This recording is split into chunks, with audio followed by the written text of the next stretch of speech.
నమస్కారం. నా పేరు doctor Arun Raghavendra, Ayurvedic consultation physician, Medina hospital.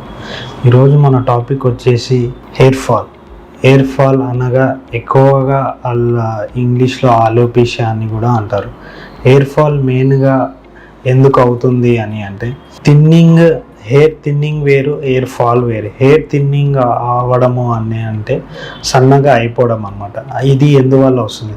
ఎక్కువగా ఫుడ్ సరిగా తీసుకోకపోయినా కానీ, స్ట్రెస్ లెవెల్స్ ఎక్కువ అయిపోవడం వల్ల కానీ, కాస్మెటిక్ ప్రోడక్ట్స్ ఎక్కువ యూజ్ చేయడం. కాస్మెటిక్ ప్రోడక్ట్స్ అని అంటే షాంపూస్ కానీ, కండిషనర్ కానీ అలా యూజ్ చేసినప్పుడు దానిలో ఉన్న కెమికల్ రియాక్షన్స్ వల్ల అక్కడ ఉన్న హెయిర్ సెల్స్ని డ్యామేజ్ చేస్తూ ఉంటుంది అన్నమాట.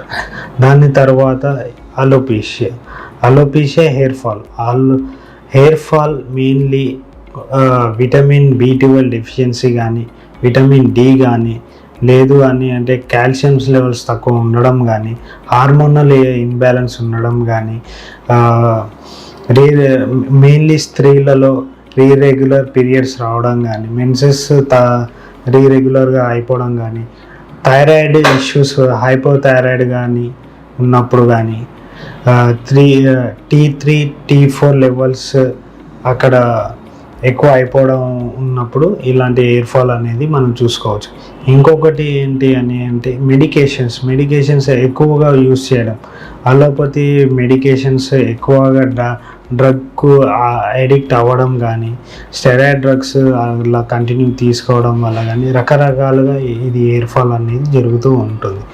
దీనికి రాకుండా ఏం జాగ్రత్తలు తీసుకోవచ్చు? మెయిన్లీ జాగ్రత్తలు తీసుకోవాల్సిన ఇంట్లో తక్కువ స్ట్రెస్ తీసుకోవడం, టైం టు టైం స్లీప్ తీసుకోవడం, ప్రోటీన్స్ ఫుడ్స్ తీసుకోవడం, కాల్షియం సప్లిమెంట్స్ ఫుడ్స్ తీసుకోవడం. ఇది దాదాపుగా మనం తక్కువ చేసుకోవచ్చు. ఇంకో ఆయుర్వేదంలో ట్రీట్మెంట్ వచ్చేసి మనకు హెయిర్ ఫాల్ గురించి చాలా మంచి మెడికేషన్స్ ఉందండి. ఇందులో పంచకర్మలో శిరోబస్తి అనగా ఏంటి అని అంటే మనకు హెడ్ రీజన్ దగ్గర శిరోబస్తి అని అంటాం. ఇక్కడ పాట్ లాగా ఒకటి ఫిల్అప్ చేసి అక్కడ మెడికేషన్స్ అనేది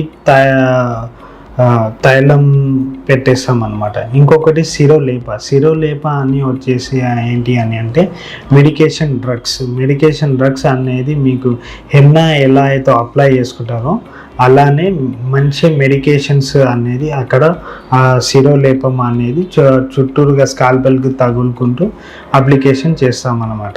ఇంకొకటి ఏంటి అని అంటే శిరోధార మెయిన్లీ ఎక్కువగా స్ట్రెస్ లెవెల్స్ ఎక్కువ ఉండడం కానీ, అలోపేషియా ఉండడం కానీ, మెంటల్ స్ట్రెస్ ఎక్కువ తీసుకోవడం కానీ, ఎమోషనల్ స్ట్రెస్ తీసుకున్న వాళ్ళకి కానీ, ఇంకా రకరకాలుగా ఉన్న వాళ్ళకు కూడా ఈ శిరోబస్తి ఇవ్వచ్చు. ఇంకొక ట్రీట్మెంట్ ఏంటి అంటే నస్యకర్మ. ఇందులో నస్యకర్మలో 2 టైప్స్ ఉంటాయండి. ధూమపాన అండ్ ధూమసేతు. ధూమపాన వచ్చేసి ఏంటి అని అంటే మీకు నోస్ దగ్గర అనేది ఒక మెడికేటెడ్ డ్రగ్ అనేది మీరు పీల్చుకుంటారు అనమాట.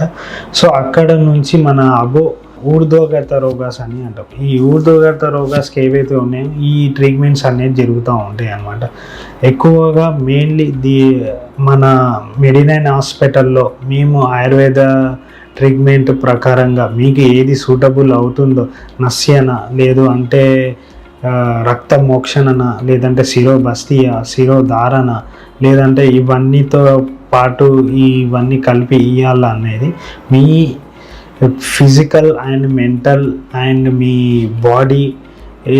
బాడీని బట్టి మేము ట్రీట్మెంట్ అనేది ఇస్తామండి. నమస్కారం.